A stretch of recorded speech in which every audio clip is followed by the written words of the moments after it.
Okay, yeah, I'd say another 60 seconds here. Yep. One is much smaller than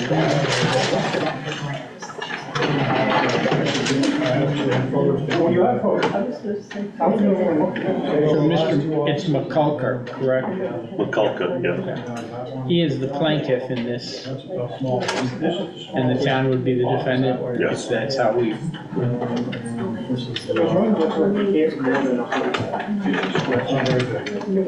yellow must be water. Where are they gonna put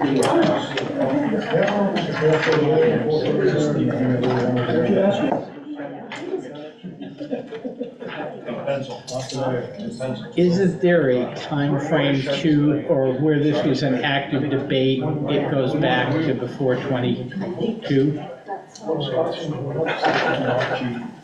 No, it was the 24 year, okay. No, it can't go back any further because 185 days. Yeah. Yeah. I just didn't know if the clock was running from when the dispute or... No.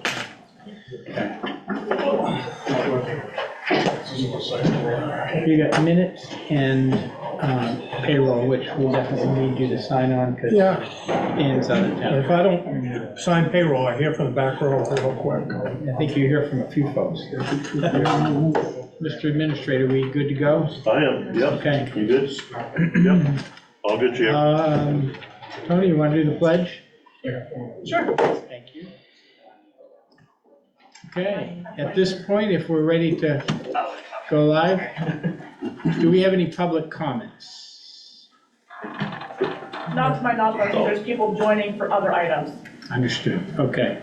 We have no public comments online? not from online, not yet. Yep, okay, we're ready to go. I will call the meeting of March 11th, 2025 of the Penobscot County Commission to order. At this point, I'll call the roll. Commissioner Tremble. Here? Yes, we can now. Present. Present? Okay. Commissioner Marshall? Present? Mr. Treasurer is here and the chair is present. At this point, I will ask Tony Dyer, our HR Director, to lead us in the Pledge of Allegiance. Pledge allegiance To the flag of the United States of America and to the republic for which it stands, one nation, under God, indivisible, with liberty and justice for all. Thank you very much. We will note that Commissioner Tremble has joined us virtually. At this point, I will ask for a motion regarding the minutes of the February 18th, 2025 meeting. I move we accept the minutes for February 18th. We have a motion. Do I have a second? Second. Great. I have a motion, a second. All those in favor signify by saying aye. Aye. Aye. Aye. We have unanimous. Thank you. I'll use that just for your benefit, Commissioner Trumbull. The ayes as opposed to in our hands. At this point, we've entered public comment. Nothing is noted online for public comment. Is there anyone in the audience that would like to join us for public comment? If you gentlemen and ladies would like to come forward to the microphone so you can introduce yourselves, or just whomever is representing your position.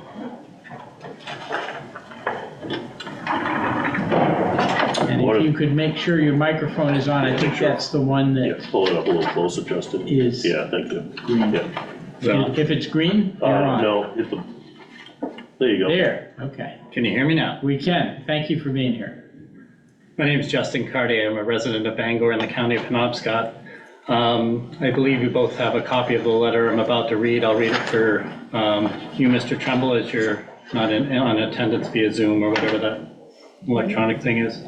Could you turn on your mic? It is Pull it a on. little closer, Justin, yeah. There we go. Thank you. So to the Penobscot County Commissioners, we as private citizens of Penobscot County in the state of Maine wish to bring to attention that Penobscot County Commissioner Dan Tremble is currently in the position of Bangor City Council member. At the same time, he is occupying the before mentioned position. Under Maine Revised Statutes 30A, subsection 52, incompatible offices, based on the definition in subsection 12.0002, it appears that he is in violation of state law. we have no opinion one way or the other as to which seat Dan Tremble chooses to vacate. We ask that the county commission give resolution to this problem to determine, in fact, if Commissioner Tremble is in violation. On November 25th of last year at Bangor City Council, myself at 11:37 on the city YouTube video informed the City Council of Bangor of this issue. Again on 12/9/24, Suzette Furrow of the Bangor City Council at 12:09 on the YouTube video informed the City Council of this issue again. This is respectfully submitted and signed on this date by myself, Gregory Pierce of Glenburn, and Christopher Swift of Bangor. I thank you for your attention to this matter, gentlemen. Thank you. Just one note, in your letter, you note subsection is 1200. You had mentioned 000. I just want to make sure that we're in the accurate sections. It is as written. I misspoke. Thank you for correcting That's me. fine. Thank you very much. We appreciate it. As this is public comment, we don't allow for debate, but if there is any issue pending that the commission wishes to make a motion on, we'll do that following public comment. All right? Thank you very much. Thank you. Have a good day. You too. Thanks, Justin. Any other public comments in the audience? Seeing none at this point, we will close the public comment. Is there any action pending related to this? Yes, I think that's, there's a question here that is up in the air. I don't think we know one way or the other. I would move that we refer this to our council for their review and comment. Understood. Mr. Chairman, I would obviously have a conflict on this item. Understood. If you would like to, for the purpose of discussion, second, you can. If not, I will do that. Yeah, I won't, just because Okay. I would be inappropriate. I understand. I will second this motion. Any further discussion? Seeing none, all those in favor of referring this to our legal counsel for review and advice, signify by saying aye, Aye. and we would have one that would abstain or recuse themselves. Correct. Right. Okay. Good, thank you very much. Thank you. At this point, we would ask our unorganized territory team to come forward for their report. There appears to be a familiar face in your party. Hello, good A morning. new familiar face. Me. No, an old familiar face, really. For Commissioner Marshall, and I'm sure Commissioner Trumbull remembers Barbara Veo. Hi, Dan. Barbara served faithfully for a long time as our UT director and has now been recruited out of retirement. I think George is going to speak on that at some point in his presentation. Good morning, Commissioners. Yes, we've been searching for a third voting member of our TIF committee now for a few months. A few names have come forward, but we haven't been able to persuade anybody to come in and give us a hand. So communications with Barbara show that she showed some interest, where she originally sat up the TIF with Redmond and Winchell all those years ago. She's the one that put it into motion, so she's really familiar with it, and she's even more familiar with all of the UTs and all of the necessary people, like the key players in the UT and all the different things we work with our TIF committee. So I would like to see that she's, since she's stepped forward and come out of retirement shortly, for just a little while, we don't have that many meetings, so she's helped us. But she's willing to take on that seat with the TIF committee, and I'd like to see us make a motion today to approve that. Great. Should we put a caveat in that she's agreeing to go down and testify on anything affecting the UTs too? Let's get her on board first. Okay.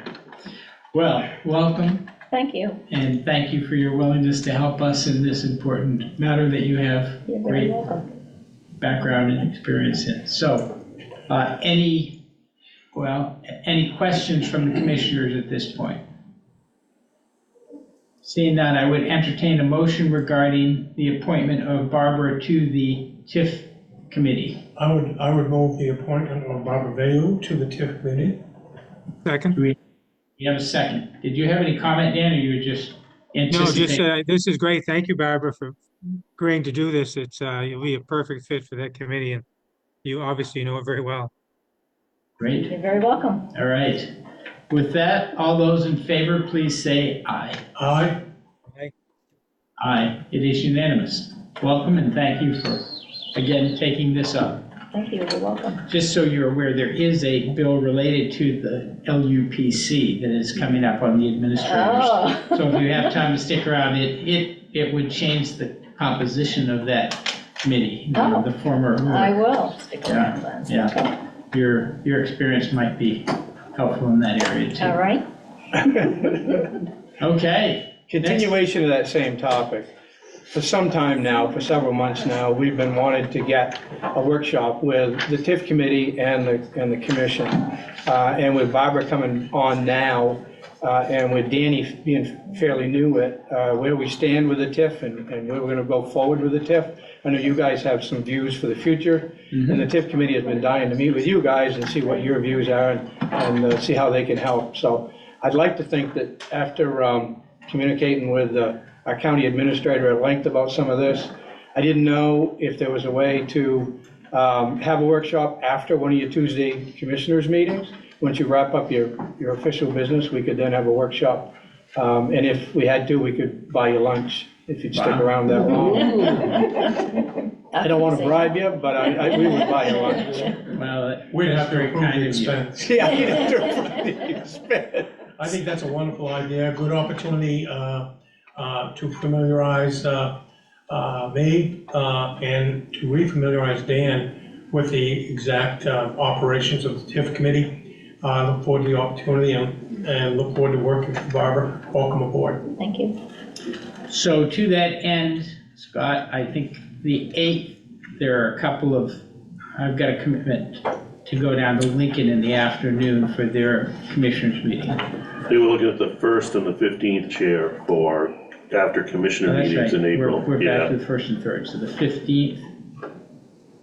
15th tax day, how appropriate. Preferably the 1st. We've got a couple of things to discuss with the TIF committee. We have at least one application in limbo, Okay, and I'd kind of like to get it done sooner than later, if that's possible. I don't envision us needing much more than an hour of your time to try to just bring you up to speed with where we're at. So we're looking for Tuesday, April 1st, following the commissioners meeting? If that makes sense to all of Fine with you. me. Commissioner Trumbull, does that seem to fit your schedule if we were to do something following our meeting on the 1st? Yeah, that's fine. There might be an executive session on land acquisition, hopefully, Scott.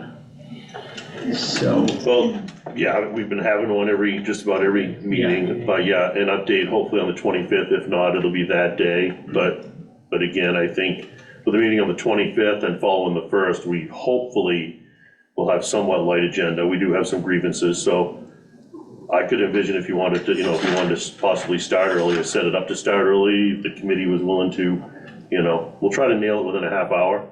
yeah. Yeah, we could even do it over lunch. But I think that's the intent, was That was kind of the over intent, lunch, okay. was- yeah. What we've done with the TIF committee has worked well, is they take time out of their day, so they do it during their lunch hour. So Okay. it's made it easier to keep volunteers happy by having them come at their lunchtime. And we don't usually take more than an hour anyway. Is your newest member available at a lunch date on the 1st? I am. Okay. And we'll check with the rest of the TIF committee and confirm that they're gonna be able to be here. One thing that might be helpful to us is if they have some questions that Dee or somebody might be able to summarize prior to that I meeting. thought about putting together a short agenda so that they can have some input in what we talk about. Yeah. So we will, I don't think we need a motion. No. We'll just plan on April 1st having our meeting with the TIF committee. 11, 12 o'clock, something like that, when you wrap up everything else. Yeah, That'd be super. yeah. Good, thank you. We'll stay in communication. The only other thing we had on the agenda is, since we've added the town of Drew, we've added a lot of miles, road pile miles, almost 9 miles of road. And we're keeping all the sand for Kingman, Prentice, Drew, and McGuahawk, all in that Prentice shed in the town of Prentice. So we know we're gonna have to build either onto that shed or build a new shed. And because that shed, where it sits, and we're having some water problems with it now, we have to make some redesign on the front of the shed. There isn't room enough to add a piece onto that shed because we got open doors on both ends. We fill from both ends. So I would, rather than build down in the town of Drew, which would make some sense because that's the new town coming in, I'd rather build it up in Kingman, which is further away from Drew and Prentice. It makes operation, it'll make it a lot easier for us when we go up to bid, because now we'll have a smaller project, which maybe some of these smaller contractors would bid, because right now it's a beast of a contract at over 45 miles of road. Doesn't It the takes a lot of territory of the county own property now in Kingman? We have a fire station in Kingman, and my reason for bringing everything to you today wasn't to approve building a new building. It was to approve me working with Plymouth Engineering, the company that we worked with to build the last two sheds. We could take the design we've already got of those two sheds, because one of those sheds, that size will work Okay, in this site, so you don't have to build or redesign a new building. Take those plans and put them on that site. So therefore, I'm just looking today to see if we could get approval of site work. So if I could go ahead and try to get them to help us make sure that, number one, we can fit it in under LUPC rules, and that, there's no wells and so on and so forth, no water problems, and there's enough acreage there. But I can't determine that without someone's help. understood. So I'm just looking today for approval to go ahead and try to get Plymouth Engineering to help us with site engineering. Do we have any action from the commission? Well, I move we authorize the pursuit of a salt shed negotiations with George. So if you're authorizing him to work with existing contractor Plymouth Engineering to design, or to study, To study whether that shed will work in that circumstance. yeah. Feasibility study. Feasibility. You can, so you, just to explore their options. Yeah. thank you, with Plymouth Engineering. Perfect. Okay, I have a second to that. Yes. We have a second. Further discussion? Seeing none, all those in favor say aye. Aye. And just to Aye, it is unanimous. Just to Thank you. put the administrator's mind at ease, we do have some money in reserve that when Drew deorganized, they left us $138,000 out of their checkbook, and we've put that in a holding pattern for now, and we could pay for that engineering out of that fund. Don't worry about your money, not as much as the county. You're loaded. Yeah, right. Okay, so I think we're good on that. That's all I had. Thank you. Thank you all again for Thank you. being here. Thank you. Thank you, Tina. Thank you. Thanks, Barb. At this point, we will ask the Emergency Management Director to come forward for his report.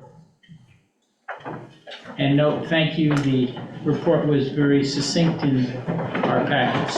Oh, I'm sorry, I should have moved that. Well, yeah, never mind. Okay. Executive session, make your way to, but yeah, No worries. yep. All right, so having read the report, I'll just highlight a couple items on that, just for the commission and general public. So our GIS specialist, Thomas, is continuing to work on developing our drone program. He's already mapped 5 different communities for pre-disaster imagery. That's going pretty well. He's also done some pretty detailed work with Paul Froman, the fire EMS coordinator for the county, creating various imagery, which has been pretty helpful, I think, to his processes. And our preparedness side of our program. Could I just ask Yeah, one absolutely. question on that? I was reflecting on that in your report. Are we doing a full review or just certain portions of communities for the? Just certain portions of communities as requested. So initially, when we first started talking about this, we did a sort of a global look at it, but now it's in the specific communities that Paul is working with, that we're doing that. Who on our staff is operating our drones, the qualified people Sure, operating so- our staff? It's Thomas right now. I'm working towards getting my Part 107 license, and then we also have 2 volunteer Part 107 drone operators as well. And they're already certified? Yes, sir. So we've got 3 current certified, you're in the wind. That's right. Yes, sir. Great, thank you. So following up on that, there's a minor cost for the application and training required for that? For the drone license, yes, there is. Oh, how much is that? It's mid $100. Okay, and then we have the cost of the drones themselves that are around $8,000, $8,700 each? That's correct. Okay, Is the cost of the operation in the amount that we allocated for the drones themselves, do we allocate operational funds and qualifying funds along with that? As far as ongoing costs? Yeah. That was built into our capital Acquisition. improvement plan. Yeah, So the acquisition costs have all been expended through the acquisition of the equipment. The funds to support the licensing and the training for that is absorbed through our operating budget. Okay, so that comes from your budget. Yes, sir. Okay, so that's a budgeted item already. Correct. so the direction I was going with this, if we are going to do this for communities in the future, which I think is appropriate, I'd like us to reflect on possibly a fee to the communities for the purpose of a drone replacement fund, so that we're not putting that exclusively on the full county budget. I know it's not a major amount, but we expended a fair amount of ARPA money, and we yet have a capital replacement plan that we have worked on. So these are some aspects that the strategic plan committee will be looking at as they develop our ongoing 5 and 10-year plan for the county for operational purposes, so we're not stuck with the full cost being borne in any one year's budget, because we'll have some reserves we're building up. I would suggest that any such fee would be nominal in nature. Well, I think we need to reflect on what the need are, but I agree with you. We don't want to gouge people who are already taxpayers, but this is a specific service in the same way that community policing and some other things such as animal control are. And I think we want to build a model that is both fair and responsible in how we look at our future budgeting. I agree, prudent planning, thank you. Okay. I'll reflect on that and go with the administrator on Yeah. possible options. Yeah, we had our preliminary meeting just to get some of the questions. Glenn and I got an earful, didn't we, Glenn? So we want to bring that forward and have some points that we'll ask the administrator and you as department heads to report back on, so that they've got fuller data to help us develop that plan. So that's kind of where this came from. Okay, very good. Thank you. Yeah, absolutely. Thanks for that. Let me ask one last question. The Green Bush water mitigation, that's completely done now? I Yes. think he's got that in his report if we let him go forward. Yeah, I can skip to that. So that is completely rectified. It wasn't done until a few days after because of a few isolated incidents within the park. But overall, I would say that response in coordination was a success. Good, thank you for stepping up to that. I know that I've received 2-3 calls myself of people affected in the Northern District. And I know that you responded very, very quickly, and I want to thank you for taking care of that. I know it's appreciated by the folks who I talk with. Great, thank you for that feedback. So now allowing you to return to your regularly scheduled report. No worries. That was one of the things I was going to highlight on, so it's perfect. I'll just give a brief update on our plans with the St. Louis family. Just to refresh all, that was the family who experienced a landslide at their home in the unorganized territory in Argyle. All of our paperwork has been submitted to MEMA, Maine Emergency Management. They're going through our review process to then submit it to FEMA. With the current intermittent spending freezes going on, it's uncertain. I'm uncertain on what the status of that's going to be, whether that will be able to be continued or not. That's not to put any sort of concern to anybody, just a facing of reality of what we're experiencing right now. Go ahead. No, I was just going to say, we received some information when we were at the NACO conference that FEMA funding that is approved for this cycle of projects is actually paying for past projects. So it potentially could be a while before that gets done, but I don't want to presume that. Just as we were briefed in Washington, it was interesting to see just how behind the curve FEMA is with some of their funding mechanism. Yes, that we've also been notified of a temporary pause, or hopefully a temporary pause on certain reimbursements for things that have already been expended. And it's in that same sort of brush with these projects potentially as well. We still continue to do the work while before it was pushed to me as if the money was gonna go, to do our best for the St. Louis family, and working with Director Buswell and his team on gathering the needed information. And so finally, I'll just update that I had a meeting with Grant Manager Dana to seek out some alternative grant sources for funding that might be outside of what we would traditionally have as far as Homeland Security. So that was a real successful meeting, and I really appreciate her time for that. She's actually submitted 2 grants on our behalf for some first responder mental health training. She which is well seems pretty adaptable to that role, doesn't she? Yeah, she's was very helpful in the initial conversations and guiding me through that process, so I'm thankful for Good. that. Thank you for That's my mentioning report. that. Sure. Okay, any other questions for the MA Director?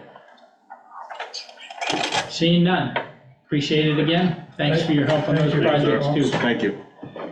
All right, at this point, we'll invite our friends from the Northern Workforce Development Board to come forward and update us. Good morning, Good day. Commissioners.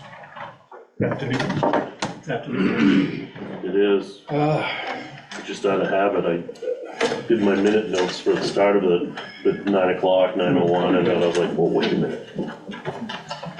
Well, first of all, I'd like to introduce my co-presenter this afternoon, Samantha Geisen from Eastern Maine Development Corporation. She's the Director of Youth Services, and she'll be presented on the program component of what's happening with the board.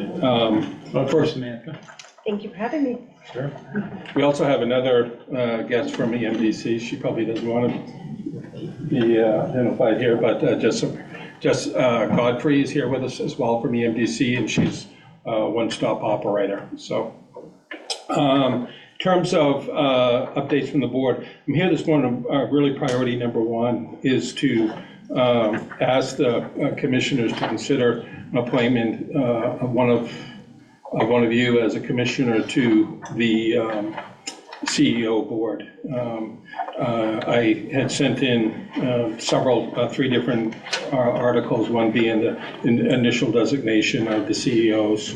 And that happened and kind of outlines just how the formation of the board and the role of the CEOs came to be way before my time.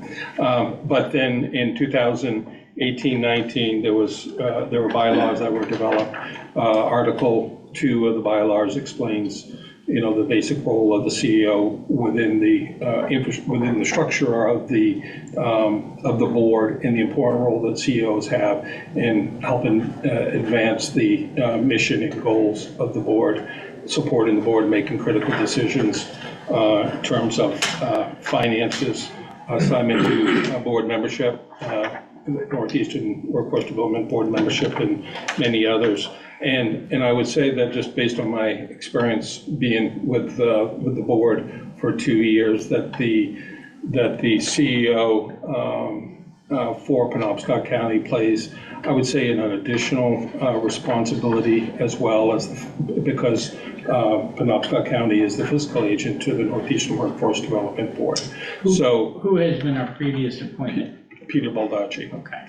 So here before you today to request that the commissioners look at Article 3 of the bylaws and vote amongst yourself. I believe it doesn't give any real criteria. It can happen behind closed doors, I'm sure, however it may be, but for the 3 commissioners of Penobscot County to vote to assign a chief elected official to oversee and represent Northeastern Workforce Development. To that end, did not Commissioner Baldacci also serve on the State Workforce Board? And he did serve on the State Workforce Board. And that's an appointment of the governor. And that it would be an appointment by the governor. So we should potentially request the guidance on who might be submitted or appointed. I could reach out to Chris Quint, who is the executive director for the statewide Workforce Development Board, to see how that alignment would happen. I don't think it's automatic that the chair of Penobscot County would also be appointed to the State Workforce Board, but it could. Well, I think it'd be appropriate to potentially have the same individual. I'll defer to my colleagues as to what their thoughts are on this, but we might want to find that out before we make an appointment for this position, unless you need something more expedited. Yeah, I would, with everything going on, I would like to get an appointment to, as CEO to the Northeastern Workforce Development Board, just because we're in the midst of budgets, we're in the midst of updating our local area workforce plan, the one-stop operator certification and the like. So I think it'd just be important for a commissioner to be, devoted in as a CEO. Yeah. Yep, okay. How do we want to proceed? We could appoint the Northern Workforce CEO position and then solicit the governor's position. Later. Okay. Yeah, I was in reviewing the paperwork you sent to me, I noticed Article 3 in the board membership was based, required a Penobscot County Commissioner to be on that, and I know Peter's gone, so that was something Yeah, I would be interested in. you would be I would interested be in that. interested. Commissioner Trumbull, your thoughts? I just couldn't hear Commissioner Marshall. He has an interest in that? He has an interest in that role, and then we Yeah, also. It's for the, yeah, I'd be fine with that for the workforce board position, for Yeah. Commissioner Marshall. The governor to determine if it is a Penobscot County position who we might submit for her consideration for the state workforce board. Because there is another role that Peter filled. He's here. Okay. So at this point, we have an interest from Commissioner Marshall regarding the Northeast Workforce Development Board position. I would entertain a motion. Yeah, I would move that. I just had a quick clarification on that. I know Peter's obviously not on the local board anymore because he's not a commissioner, but the state board, I don't think was contingent on being a commissioner. You know if he still has that state board position? He filled that role as a commissioner because I had previously filled that role. So On the it state was board?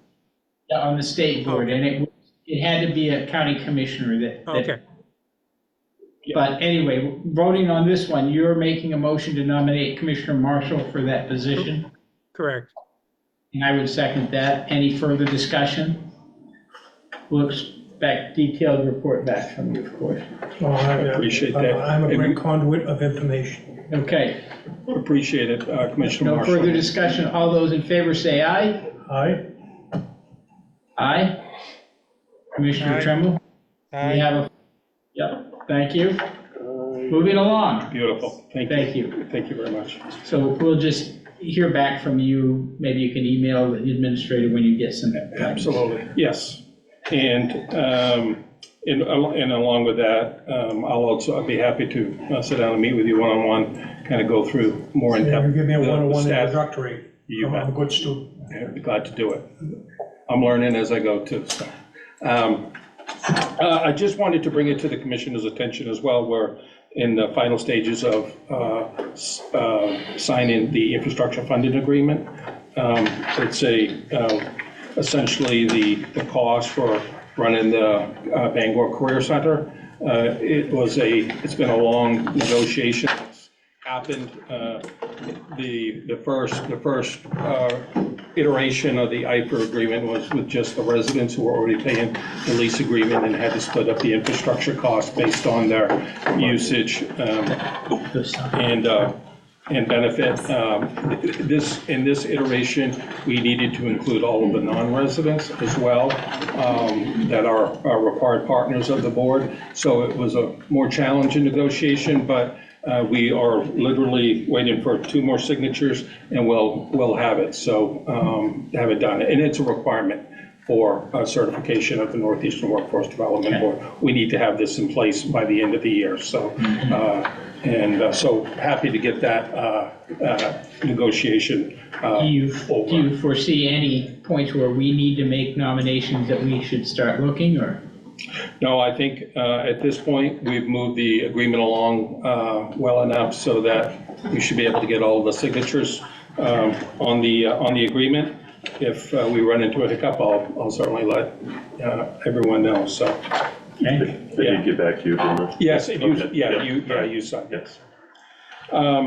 The other thing, big thing happening in the next 3 months is we are updating our local area workforce plan. Every 4 years, we're required by statute to update that plan to kind of get under the hood, look at the data over the last 4 years, consider, workforce changes that we need to make based on our local area and our local uniqueness in the 5-county area. So we have contracted with the EMDC, Eastern Maine Development Corporation, to take primary project lead on that, but we have a very strong steering committee and are moving that forward to complete by June 15th. So it's an aggressive timeline, but our goal is to get surveys out to employers for their input, surveys out to our youth population that we serve.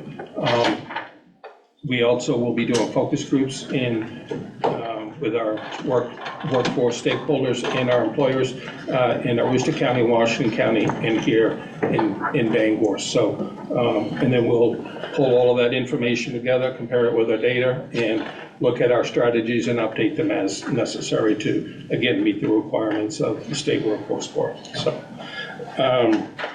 I also want to just quickly point out that we're making good progress on our one-stop certification. One of the areas that we have really been focusing on is creating a better direct linkage through our one-stop operator system. And I know Godfrey is here. I'm sure she doesn't want me to point her out. She's not coming forward, but she was hired by EMDC to strengthen the direct linkage between all the different partners that we have. I think you motivated her to come join us. Do you want to come up here, Jessica? Oh, here we go, right here. No, Well, we've got a chair right over here with the microphone. See, brought her right in. Thank you. Not to put you on the spot, but we will. Yeah, absolutely. The direct linkage piece is a big part from the state. Our directive was to make sure that it was documented, not just updated and everyone knew what it was, but that it was written out, and that process is almost fully complete. So we've made really good progress, and we're making sure that the updates get put in our contract in the MOU. Terrific.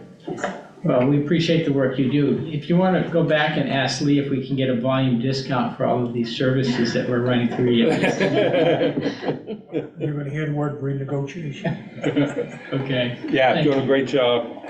Thank you, Jess, for sharing that. And just last but not least, we're in transition. I'm in transition with county commissioners, making, seat changes, also commit some transition with the board, bringing on new members. And we have a quarterly board meeting coming up on Thursday where we'll be doing some training with some of our new board members and existing board members. And Amy Collins, I just want to point out, Amy Collinsworth has been working with Program Assistant Morgan Layton to develop a training 101 for new board members. So it should be a really good training, very. Is there a time frame for that one, Galen? That'll be 10 to 12.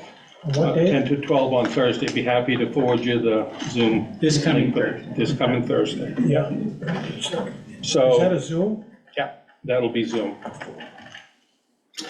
Otherwise, things seem to be rolling along good, and I don't want to take up all of Sam's time because I know she's got some great things to share about the program, so I'll turn it over to Sam if you're ready to Great, go. thank you, Galen. Or don't have any more questions for me. Great. Well, good afternoon. Thank you for having me today to talk about our workforce programs at Eastern Maine Development Corporation and how we continue to serve residents and the community as a whole in Penobscot County. As Galen said, my name is Samantha Guyson, and I'm the Director of Youth Services at EMDC. EMDC is near and dear to my heart. I've been working for them for going on 8 years and began my career there serving youth in Penobscot County. I'm here to speak to you today not only about our youth program, but to highlight some of the really great work that our team is doing to serve job seekers and businesses and collaborations with partner organizations across Penobscot County. One example of how we're using an innovative approach to connect job seekers with employers is that once a month during our weekly workforce staff meeting, we invite representatives from EMDC's business relations. Those are the folks who have direct contact with employers and businesses, as well as staff from the Bureau of Employment Services through Maine Department of Labor from the career centers. And the purpose of this is really to bring everyone to the table to talk about employer services, including the needs that employers are expressing, identifying various individuals who are job seekers looking for employment, and to share employer contacts and information to help ease that any burden or confusion on the employer's part, because we really want this to be a wraparound approach. Meeting the needs of our job seekers is paramount. Our staff at the Bangor Career Center were noticing that many of our participants, sometimes due to age, lack of experience, sometimes due to long-term incarceration, they were struggling with the basics of technology. This was a barrier to enrolling in our programs, job seeking, and obviously to work, because in work now, technology, it's present everywhere.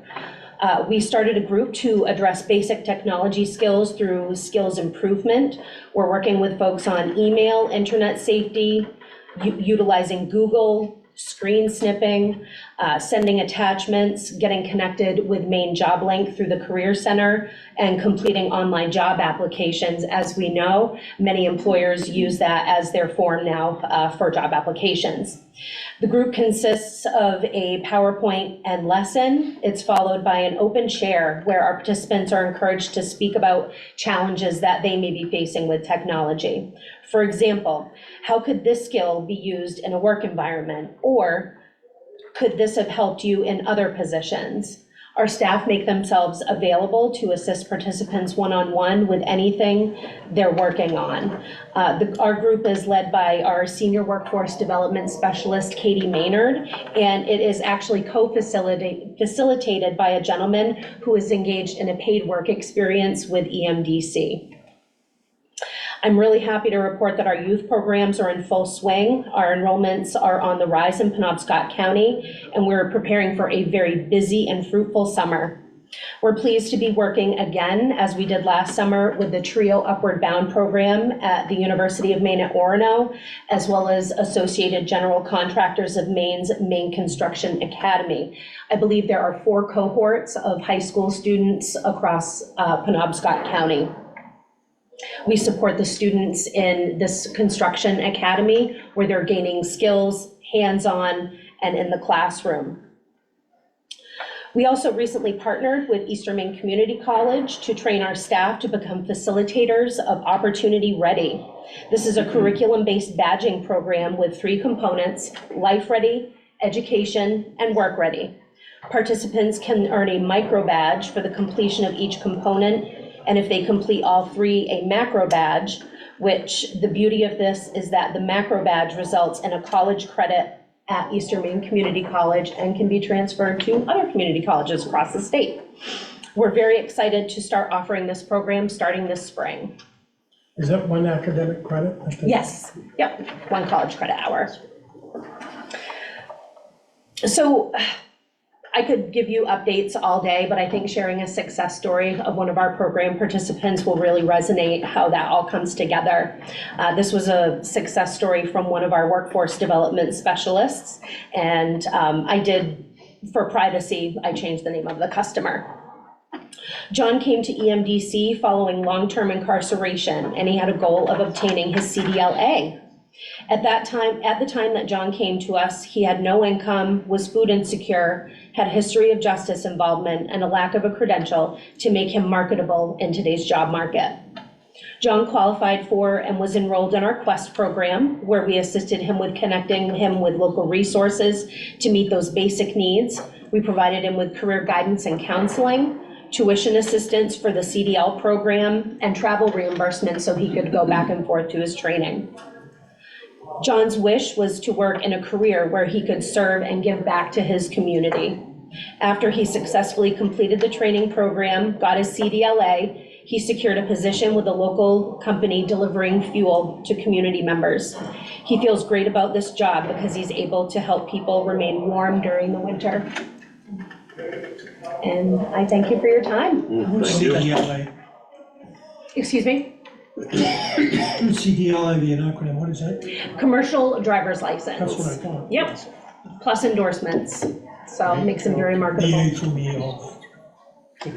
Terrific. Thank you for your time and your work Thank on you. this. Thank you all Thank for you. joining us Thank you. today. Thank All you right. very much. Next up is our quarterly HR report. Director Dyer.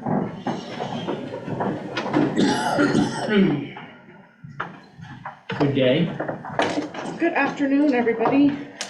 So my plan going forward is I'll bring you this staffing update once per month. We've had a lot of moving parts the last 6 weeks or so there's been a lot of changes. I've brought it to every meeting.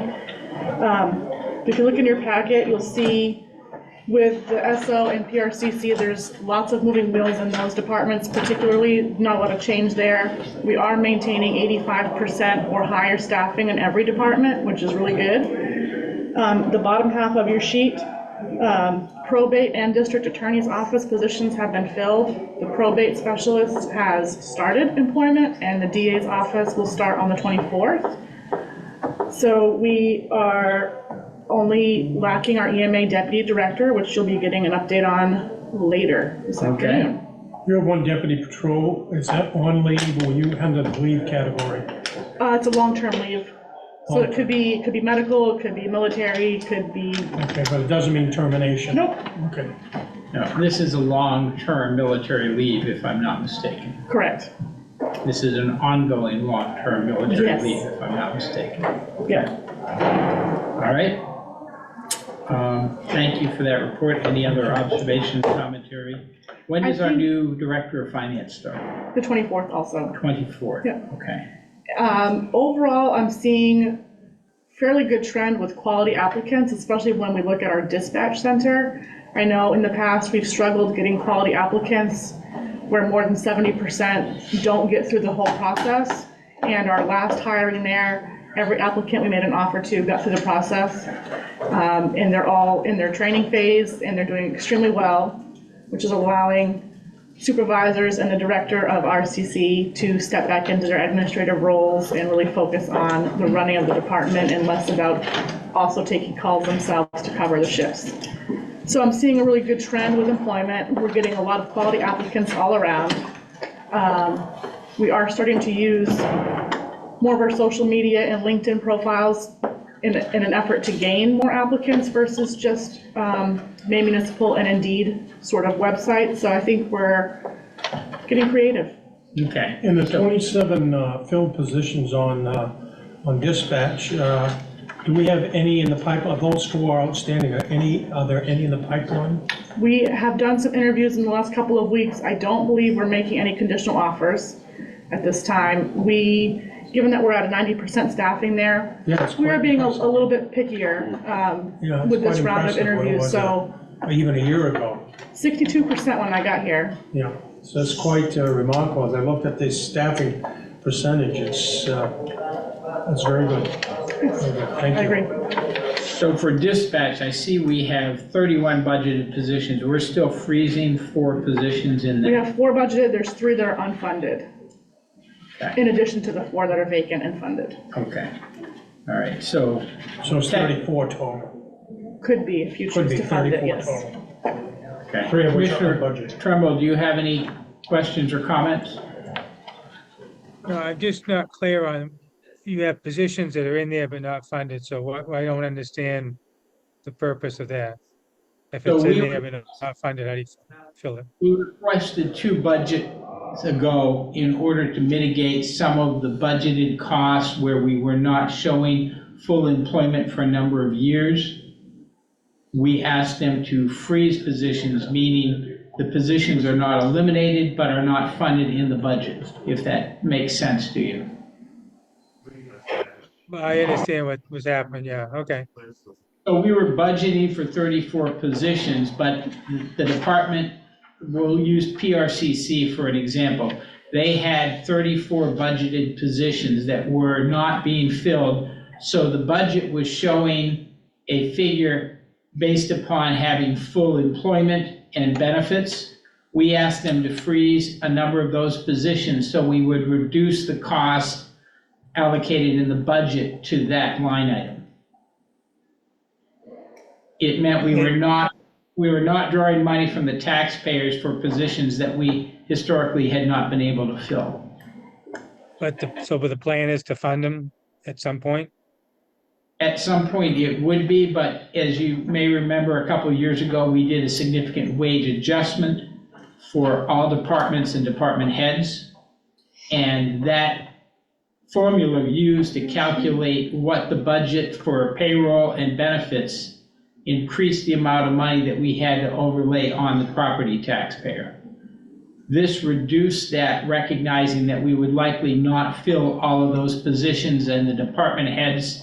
This happened both in the sheriff's budget and in the PRCC budget. So I think it was a total of 5 positions that were frozen from the budget allocation, but were not dropped as potentially needed positions. All right, So thank it you. was an accounting process to try and mitigate what the cost in the budget would be for those 2 years. All right, thank you. Yep. Okay. Any other questions? Comments from the treasurer? No? Okay. Thank you very much. Thank you. Very Okay. good, thank you. Thanks, Tony. These reports are helpful. And Tony, I guess the only observation I'd have for, again, information to provide eventually to the strategic planning committee, any notes on what we're doing to improve the process for recruitment and retention would be appreciated. Okay. And if there are other things that over the next 5 years you in HR may be considering, if you could categorize that so we could provide that in the administrator's report to the strategic plan committee. I will do that. Thank you. Okay, going back to the agenda now. Next up will be our treasurer's update. Take it away, Glenn. I'm pleased to announce that all tax levies for 2024 have been paid in full. So we're all square away with that. Again, I don't recall whether we set the late payment rate for the upcoming 2025 tax levy. Last year, we had 6% was approved by the commission. This year, according to the state, we can charge up to 7.5. So I don't know where you want to place that. I would suggest probably 6% Okay, would be okay from what I hear about the rates. Yeah. and that's consistently been in the range of what we have charged for late payments. Yeah, What is it currently, treasurer's 5%? we did 6% in So to keep it 2024. at 6%. Yeah, Yeah, my inclination is just because the state wants us to go higher. that's your cap. Not well received here. Well, I think it's a balance for those who might hold on to their money if it was worth more if they held it. So I assume that's the form of a motion, Commissioner Marshall? Yes, 6%, that's good. Commissioner Trumbo? Yeah, second, that's, I think, a reasonable amount. That's more than we make on our money, so that's fine. Okay, so we have a motion and a second on 6% being the delinquency rate for tax payments. Further discussion, seeing none, all those in favor? All right, It is unanimous. ARPA transfer. All right, again, in this fiscal year, we've had to draw down some cash. Again, as we wait for the TAN that we're gonna open here shortly. The first draw was $2 million from the ARPA fund on February 4th. And the second draw was March 11th. Again, $2 million from the ARPA fund. And our interest due to date is a little over $5,200. So what we do is we do a short-term loan Short-term transfer loan. from the Right, unused ARPA funds, and Unused then we ARPA return that funds. with interest as soon upon. as we get the deed. Comments, So questions? We're good. What was the interest rate again? 5.5, was it? Didn't say what was calculated on. So, It's just the balance. Whatever the rate, It's I about understand. 50, yeah, Basically, it's a wash though, right? right. Yep, okay. yep. So we have a motion to approve that? We approve. Have a motion to Second. approve. Any further discussion? This has been at times customary. We've used other reserve funds when we have had a gap, so it's not Yep. anything new. Yes, Okay, Yes. sorry. with that, all those in favor, please say aye. Aye. Aye. Aye, it is unanimous of those present. Thank you. Bid openings. Bid I have a envelope here with 2 bids that have come in. And I think we're okay to open those at this point. Yes. Yes. These came in by the dates specific, and we're the only 2.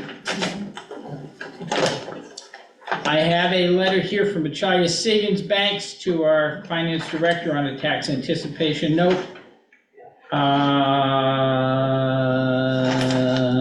Here we go. An amount of $11,200,000 for a term of 9 months. At maturity, no prepayment penalty. Rate is 5.049. Unsecured. Eaton Peabody to provide its opinion that the note has been duly authorized and validly issued by the county as to the tax exempt status of the interest on the note. The note will be designated a qualified tax exempt obligation of the county. Next one I have is from Camden National Bank.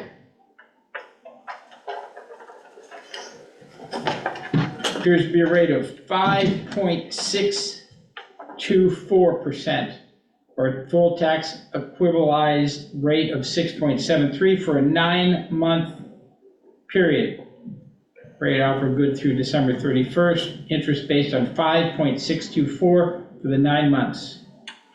Chair, I think there are should be Yeah. 2 rates, okay. With the deposit relationship, the tax exempt fixed rate of 5.3% or a fully tax equalized rate of 6.32% for 9 months. Rate is good for period through December 31st as well. Currently, I believe we have our accounts held at the first? Machias, Machias, okay. Machias, the first has ARPA. ARPA funds. Okay, so just to recap, rate at Machias is 5.049, rate at Camden is either 5.624 or with the deposit relationship, 5.3. So we have 2. Yeah, I don't see any reason to study these any further. I think there's a timing issue needing the money, so I would move that we proceed with the TAN with Machias Savings Bank. Okay, we have a motion, do we have a second? We have a motion and a second to provide, to have Machias Savings provide the TAN. Any further discussion? Seeing none, all those in favor say aye. Aye. Aye. Aye, it is unanimous, so we will proceed, Mr. Treasurer. Any other items on your report? No. Okay. At this point, we have the Commissioners' deliberation on a tax abatement appeal. Out of respect to the number of members sitting in the back of the room that could probably get back to their duties, why don't we move the sheriff's report up first, and then we'll Yeah. take the debate up on that. If you gentlemen are ready and willing to come forward. Unless you needed more time, Chief. What's that? Unless you needed more time. I always need more time. Not gonna lie about that. Oh. Captain, good day. Good day. Thank you for filling the void left by your sheriff in his duties to the Maine Sheriff's Association in Augusta today. Hopefully this will be short and sweet. Thank you. Okay. The first thing we have, as previously reviewed, the 2 contracts for the town of Harmon have been signed by the town. One for the contract deputies and the second for the SROs. So we're just requesting final signature on these. Okay. And that is something the administrator can accomplish on our behalf. Yep. Any objection to the administrator signing on behalf of the commission for the 2 Herman contracts? Not at all. No, fine with that. Need a motion? Seeing none, it's Yeah. approved without Oh, okay. objection. Motion. Yeah, let's go through the process. Okay. Do it quick. We have a motion. Dan, would you be kind enough to second that motion? Whoops, second? Thank you. Further discussion? Hearing none, vote unless doubted. Aye. Well, Aye. All let's right, do it right. Aye, Okay. aye. Not a wink and a nod. not a wink and a nod, but that's fine, okay? Proceed, chief. The second one that I want to talk to you about, again, we're in the vehicle timeframe again for Tahoes, for new cruisers. We've done assessments and projections and analysis. We've determined that we're gonna need 10. The issue that we're running into again, we would like to get next year's models. Working with the dealerships, we've determined that we have to order those now because of the color being white. So the sheriff is asking for at least to be able to put the RFP out now for the 10 vehicles, so we can at least get them ordered. Just to clarify, whatever became of the discussion about a truck? We're all set. You are, okay? So we're looking at 10 SUV vehicles For next year's. for 2026? Correct. Okay, and we So already. kind of like what we've been doing. Yep. We're using this year's pricing Right. for next year's We're going vehicles. to RFP. Doesn't say it, but we just wanted to go RFP Yeah. because of the color is what Sure. we're getting back from the dealership, so. So the specs don't change, it's just the color issue, Okay. You need a green light to go ahead early. just to put, yes. So Commissioner Trumbull, to bring you up to speed is how we've done this. We had gone out historically for a number of years locally for the bids on acquiring the vehicles. The dealerships were challenged with supply chain issues and the limited number of vehicles that we were acquiring for this specific need. The result was we had less and less people bidding, and they were more and more challenged with the delivery date. The Sheriff's Department determined that there was a larger dealer in Massachusetts that could put in multiple thousands of vehicle orders that was assuring that they would get the vehicles and would be able to deliver in a timely basis. We were typically taking, I think, a fall delivery, and some of those were pushed into the next calendar year. So the last 2 years, I think, Chief, possibly 3, we have dealt with this one vendor who is a supplier to multiple law enforcement agencies. We'll still go through the RFP, but we're doing it earlier in the year to accommodate his ordering schedule to assure that we have the vehicles. And again, I just want to make sure that we put out the RFP to everybody, even local dealerships, Understood. so. I'm just giving him some of the background as to why we may have been going out of the area.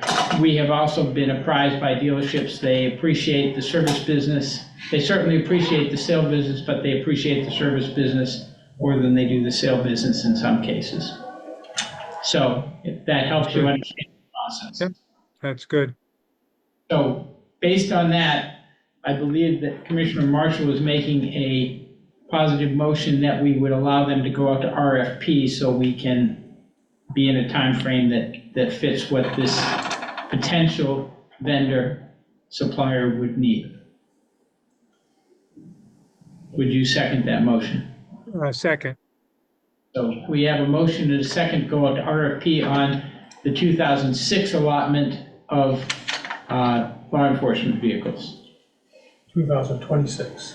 2026, thank you for the clarification. 2006, we're gonna. Yeah, we don't need, We're in some trouble. yeah, okay. I'll take those 26. prices, yeah. Glenn and I are thinking the same way right now. Oh, yeah, okay. Further discussion, seeing none, all those in favor say aye. Aye. Aye. Aye, it is unanimous. You're good to go. I'm done, so I'm gonna give it the floor to Okay. Captain Dolly. I got a couple items for the sheriff, and one of our own for the jail. One of them is, he'd like to have permission to go out to RFP for a new van, to replace one of the vans, that's transport vans, at the motor blue. And that would be for a new van and an insert. We no longer have issues with local manufacturers. Apparently there's vans locally available, so we're just looking for permission to do that. Yeah. What are you gonna do with the old van? They auction Do them, we get it, okay. so unless they there's no- scrapped it. There's no Trash, insurance, we so- don't recoup any insurance of any. We put that to auction, I think that had over 300,000 It was miles. 300 A plus. second engine that blew, so that, its lifespan went a very long time, but now we're without a van. Yeah, and we were in a problem with delivery on vehicles at a point a couple years Yeah, ago. The vans were a struggle, but This is- now is we've this talked to 3 local. years? Is this a 3-year-old vehicle, 4-year-old vehicle? It's more like an 8, isn't it? We've had that for a while. Oh, really? Probably pushing 6 years I of was that. gonna say six or seven. Yeah. Yeah, Okay, so, and that should be able to be sourced locally. Yeah, and again, this Okay, that'll is be sourced locally, so you Should be need able to. permission to go to an RFP only. RFP on that? Purchases need to come back for, The insert's separate, that would have to be installed by a vendor, a local vendor.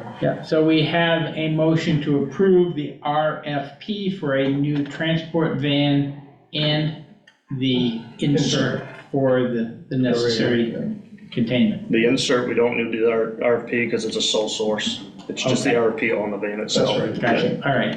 One that would be, it's adaptable to whatever model you get. Correct, Okay, Correct. great. So the RFP is on the van only. correct.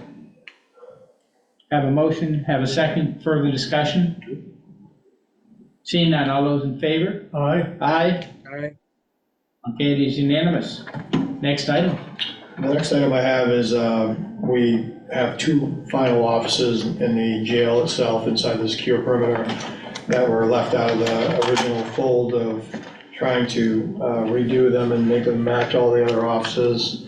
The carpets are in rough shape. We had to wait for other people to move as we did our moves in our other offices.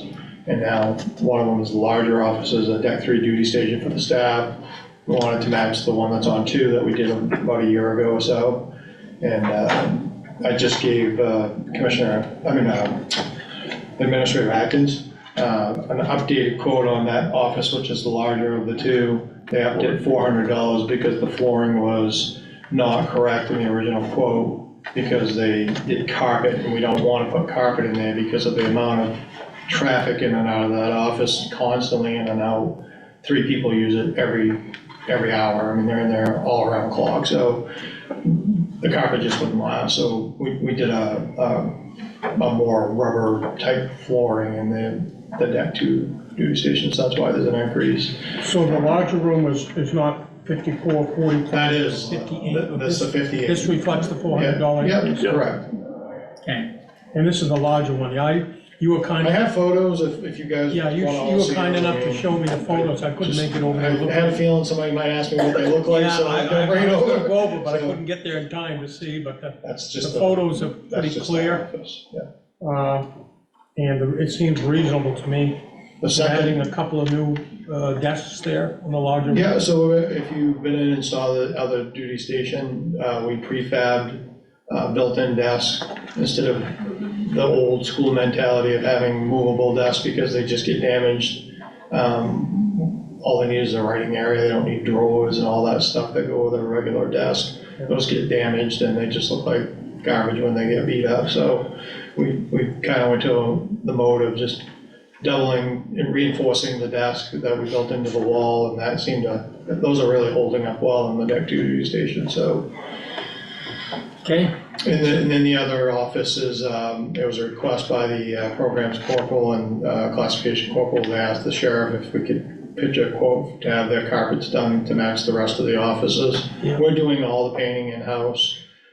We're having MA helpers do those, so that's saving us a ton of money on both offices. But they were hopeful to get those that's the lesser of the 2 quotes, the 1,400, I think it is, or. Yeah, it's 14. Yeah, something. So, 1550. Is it 1550? Okay. Are you So- amenable to making that motion? I would make that motion to approve both of those. Are they one, or do we need to approve each of them independent? You can do them together if you wish. I'll make a motion. Do we them together, approve both. yeah. And Second, have a second, just question, funds are from the existing ARPA allocations that we have for those Yes, I know we projects. already are. Okay. Yeah, and if you saw in my notes that, well, the prior project went over a little bit, so again, this addition, but there's surplus in other areas that can Yeah. fund this, so, yeah. So we have a motion I would and a second to Always like to approve hear that. these office renovations as quoted using existing designated funds. Aye. Have an aye, aye. have Aye. a second aye, and a third aye, so Aye. I would just like to add that the contractor that did the quotes on these has been very helpful to our, That's RL Sales, you've yeah, worked with them in the past, right? as you guys know, how hard it is to find people to do the work. Yeah, right. He's been available and does good quality work. Yeah. So if you have work in this side of the building, I would certainly endorse him. okay? We'd love to talk to him. Okay. I believe we would. Yeah, they're out of Milford. One more item, Brian. Sure. Yeah, Brian. Chair, if I call up Brian, Director Please. McDonald, there's Yeah. one more item with Okay. regards to, Brian will explain further, but Absolutely. the valves in the jail.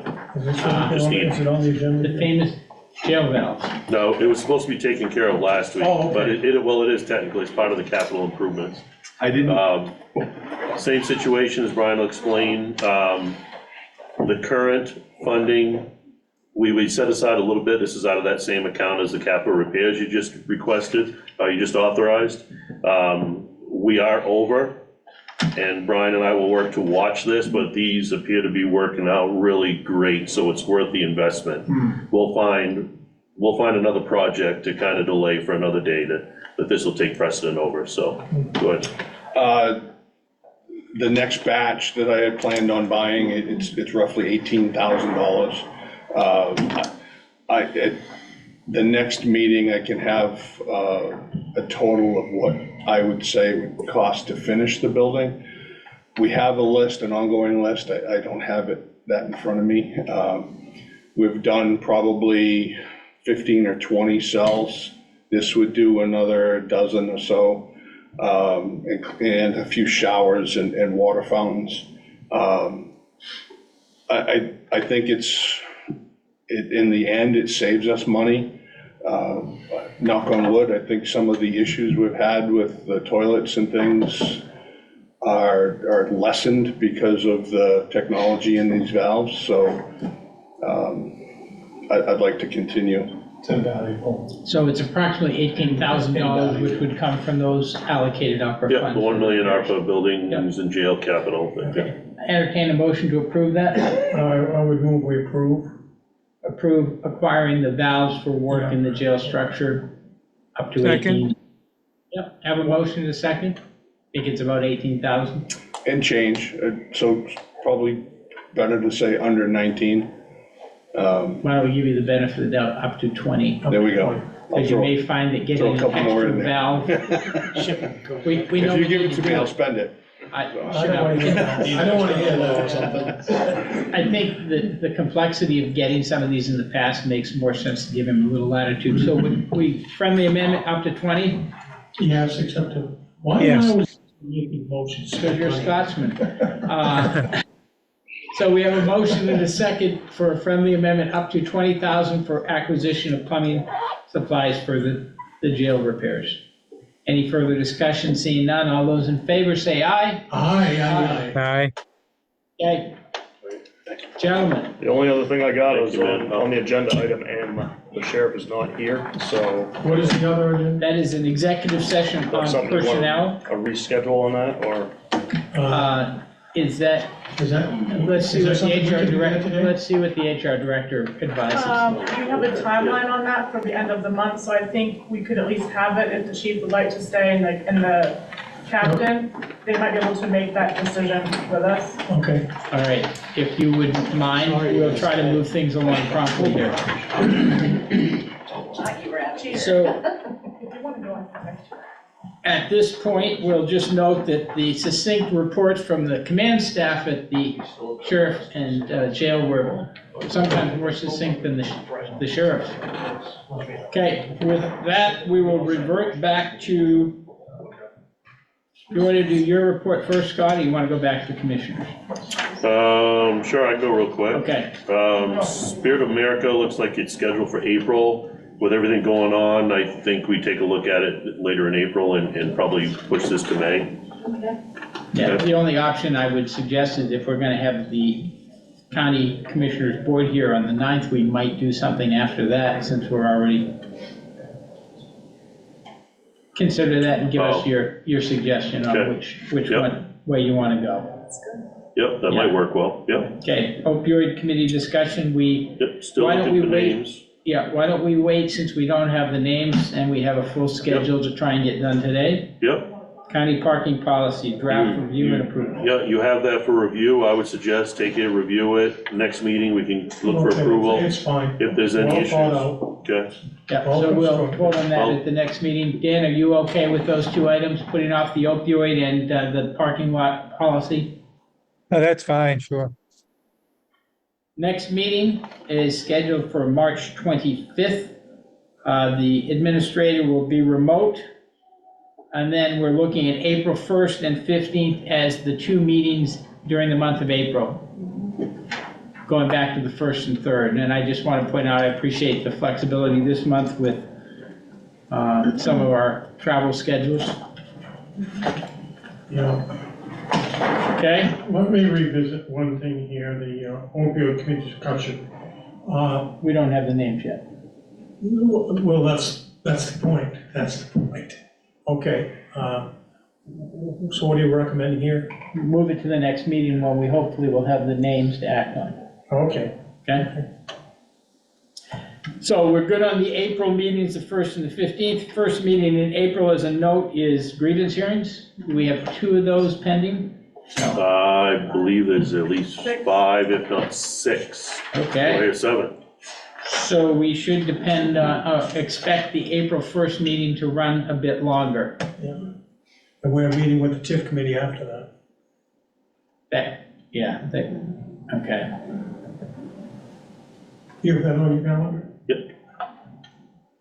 Just check your schedules and let the administrator know if there's any conflict on the 1st to extend that time frame that we're gonna need to be here for the TIF committee as well as the grievance hearings. Because we're now hearing we have 6. Are some of those multiple individual? Okay. April 8th municipal meeting, is it the 8th or the 9th? Well, the 9th is a Wednesday. It is. It is, yeah, because the 9th is MCCA. You want to share with us what you're thinking on the 8th then? Yep, on the 8th is the meeting set up with manager. Thank you. Doan, okay. Yeah, Which one? I get it now. Yep, through manager Melissa Doan out of Bradley. I've got 7 or 8 so far that have replied. I want to say it went out to 30, 35. I've had 3 or 4 that said they can't attend that day. But you're hosting that, right? Yeah, we're hosting that, and that will, I thought we'd do, a great suggestion came of a sandwich, so to make your own sandwich and soup kind of bar type thing, so we'll go with that, we'll take a look at that. So that's noon. Oh, if they got some hats there. Fine. Yep, Okay. Yep. I'm scheduled to be in Lincoln at 3, but I can be there in about an hour and a half if we get done. It'll be 2 o'clock, did you say? yeah, so we won't be able to do, which is probably better if we hold off on, It's the 8th. though. Spirit of America, yeah. But- Oh, on the 9th is what you meant, Spirit of America, after MCCA? Chew on that, discuss it, and see if it's. Yeah, It may be too much on one day, but. I think so, I Okay. think, yeah. What we're referring to, Yeah. Dan and David, we have a quarterly meeting of the Maine County Commissioners Association in person, and we are looking to make those a little different than just going to Augusta. So Penobscot is going to host the April meeting. And that's on the 9th? That is the 9th at 10 o'clock here. The risk pool will meet at 9. Oh, We will have the ability for people to come in virtually as they typically do. will probably provide some refreshments here.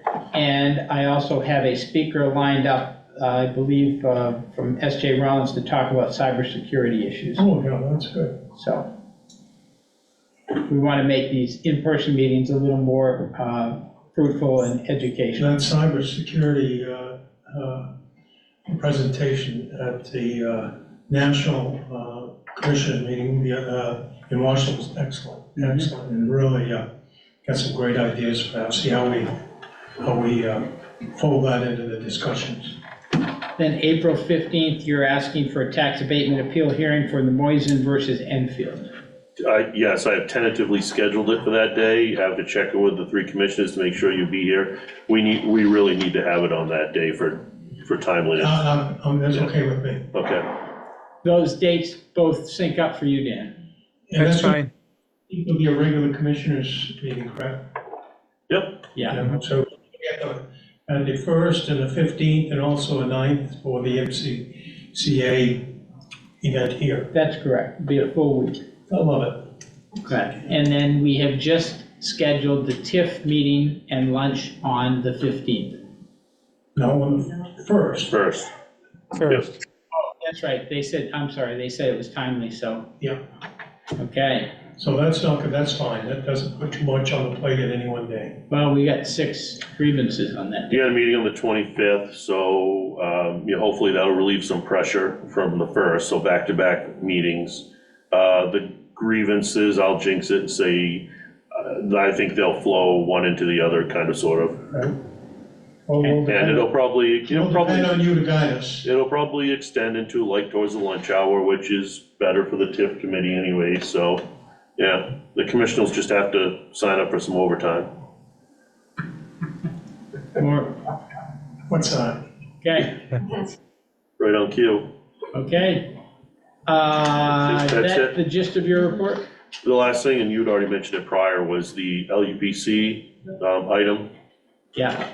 Which one's that? What's that? Oh, for the appointments to the, He's talking, right? Well, they're gonna do that in a minute. Yeah, sorry. Yeah. Good? Yes, Okay. yeah. All right, yeah. There was legislation. I don't have you've got it in your packet, I think, for administration. The email didn't come through, sorry. Do we know who submitted that or why it was submitted or anything about that? Because, I mean, it doesn't make a lot of sense to me. I spoke to the sponsor of the bill, Representative Briggio from Augusta. Yeah. He is a sponsor of that piece of legislation. He had some concerns about how the LUPC was operating regarding a recent application for a mining permit in Patton. And he felt the board should be expanded, but it would give the governor, out of the 13 proposed positions, 5 appointments to that board. And they would not have to be from the unorganized county. Yeah. There are 8 counties that now have a representative on the Land Use Planning Commission. They are individuals who are recommended by the commissioners of that county to serve, and there are certain criteria that you have to reflect on when you appoint those people.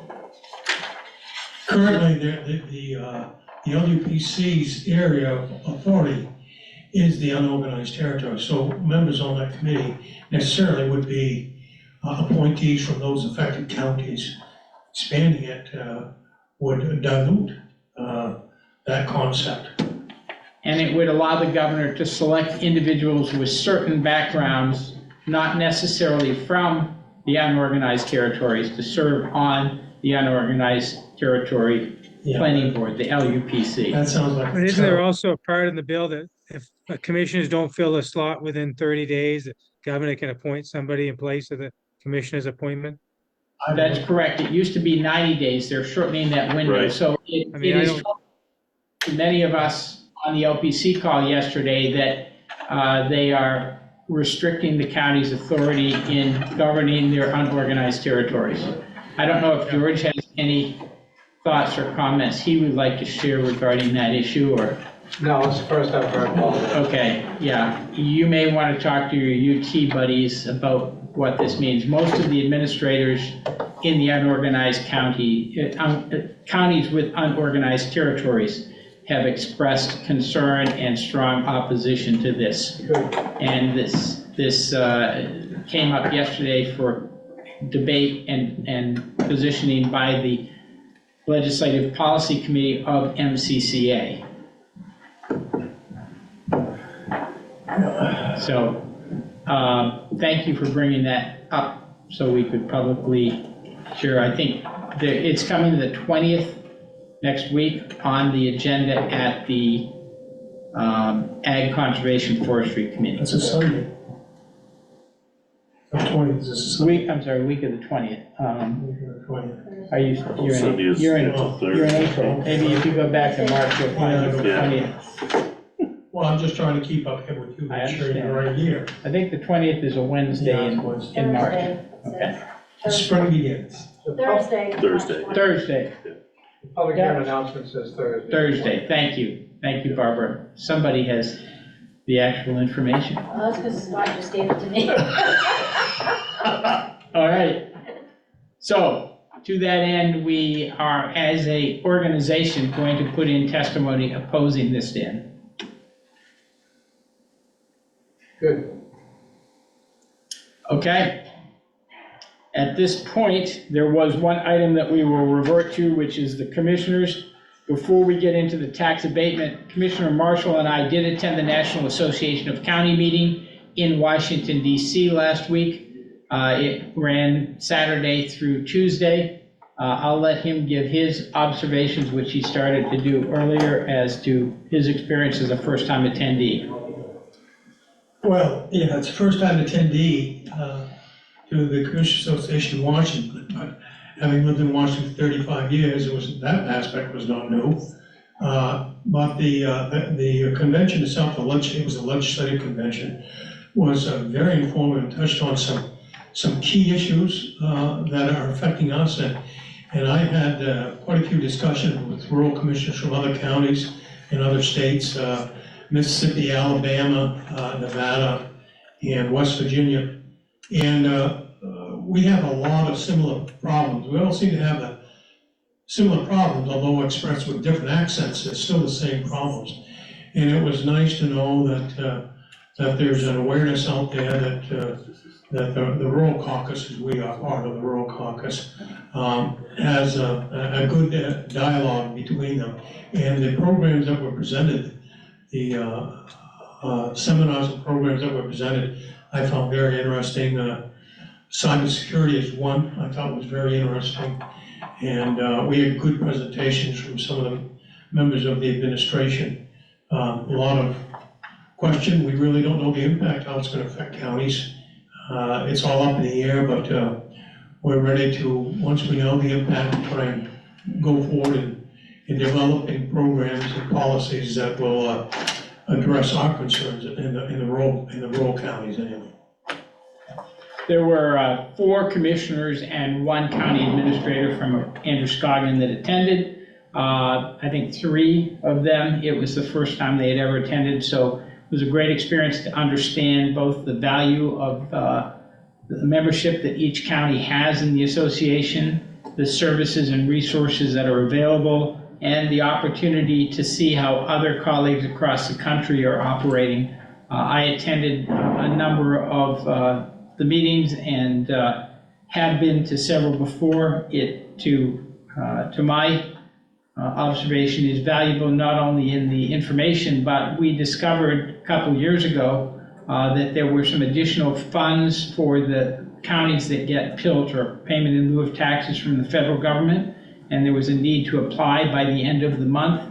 Scott did that, and we were able to secure over $460,000 of additional funding to the county that we would not have received if we had not filed that application. So there are a lot of timely things that come out of attendance in those meetings, and I would encourage colleagues and some of our department heads to consider going. I think the technology aspect, possibly for the grant director, others, there's value in considering going for the specific meetings or training that they offer, as well as the opportunity to hear best practices in that work. we'll be looking at Philadelphia this summer, which is not as far away as some of them are, so it might be worthwhile to note that and put out something the next couple months to see if there are 1 or 2 department heads that could benefit from attending, including the administrators.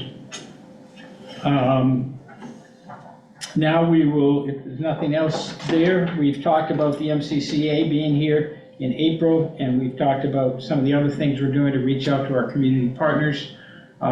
We will now move to the tax abatement portion.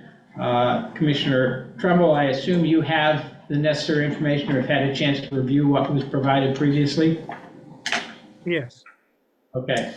Do we have any actions that we would like to take regarding this tax abatement request? Just have a question on the process. Do we have like I obviously sat on an abatement, but in our ruling, do we put together like findings of fact and what was for the, what each side presented and how we make our ruling, or we just make a ruling, or I haven't done these in the past. Yeah, so I've experienced various ways to do it. You can certainly do a findings of fact. We do a little bit of that when it comes to the order. And when I draft up the final decision from each of the commissioners, have a remark or their remarks about it, then we try to draft up something cooperative that I bring back. That becomes the order and the decision that's turned to the citizen, to the applicant and the town. Yeah, no, I'd like to, obviously, before we sign off on it, we'll take a vote, I guess, today, but I'd like to see the final document. I guess we'll probably have to actually sign that, won't we? Yes, Okay. that will get. So Yeah. my position on this is, I think, it was a good presentation by both sides. I think the fact that they're working together to move forward is helpful, but it shouldn't have any bearing on the actual abatement request itself. In my opinion, the burden on these abatements falls on the taxpayer. And although I think they did a good job, I don't think they met the burden that's required to show that they were unjustly assessed in this case compared to other properties in town. So I'm not in favor of granting an abatement because I just don't think the taxpayer met the burden that's required under these abatements. Thank you. Commissioner Marshall? Well, I said the same thing, this is civil proceedings, so the threshold of the burden of proof and the threshold falls upon the plaintiff, and the threshold is, and the threshold is simple preponderance of the evidence. And looking at this, I come to the same conclusion as Commissioner Cushing, as Dan anyway, about, I don't think that it's clear and convincing that we should grant the abatement. I don't think the case has been made in a convincing manner. Thank you. I would concur if this was an individualized process, but it appears that the manner in which the assessment was previously made was done on a more consistent basis. So whether it was considered accurate or not, the burden of proof does not show that one party was injured in a way that is adverse or significantly different from abatement assessments that were done on all properties in the community. To that end, I would entertain a motion regarding this abatement request. I would move we reject the abatement request. So we have a motion to deny the abatement request. Second. I have a motion to second. Further discussion? Based on, it seems to be. Lack of compelling evidence of. Yep. Yeah. Taxpayer did not prove, lack of compelling, okay. Yep. Yeah, lack of compelling evidence that this was inconsistent. Evidence, not convincing. Inconsistent with other manners of assessment by prior manners of assessment. Yep. Someone from Stacy will inform them, but they have a question to speak. Technically, they don't have to be allowed to, they really shouldn't. Based on where we're at in the process, right. And we would not permit any further points to be brought forward on this. So at this point, we have a motion and a second to deny the requested tax abatement. Any further discussion? Seeing none? All those in favor say aye. Aye. Aye. Okay. At this point, I believe we're ready to take up item L, which is the approval of the warrants. I would entertain a motion to that. I move we approve the warrants in articulated in, what was it, L? L of the agenda. And agenda item L. Do I have a second? Yeah. Second, but just a correction, for some reason, when you got to page 2, it's listed as A, not L. It should be L, but on page 2, it's listed as A. I noticed that too. I didn't, Okay. yeah. So we are going off an updated version which was in our book, so we will still go with L because I think that would be the posted version Okay. here. Works for me. So the warrants as presented in the agenda of March 11th under what is shown as item L. All those in favor say aye. Aye. Opposed, nay. Motion carries unanimous. At this point, we have 1, 2, 3, 4 executive sessions. 3 of those are on personnel, 1 acquisition of real property. Are we ready to proceed to executive session? I would entertain a motion. I move we proceed into executive session for, 3 personnel, 1 acquisition of real property. there you go. Have a second? Second. All those in favor, say aye. Aye. Aye, we'll take a short break while the room gets reset, and then we'll proceed with the executive sessions. Will I just stay on the Zoom for now? Yeah, if you'd stay on there, we'll be right back. Oh, and you need his book, and you need Dan's. Dan's got Did you his book. Dan brought it with him. This is, That's Andres. I can come back after to This that. is his. That's okay. I was just looking for warrants. Thank you.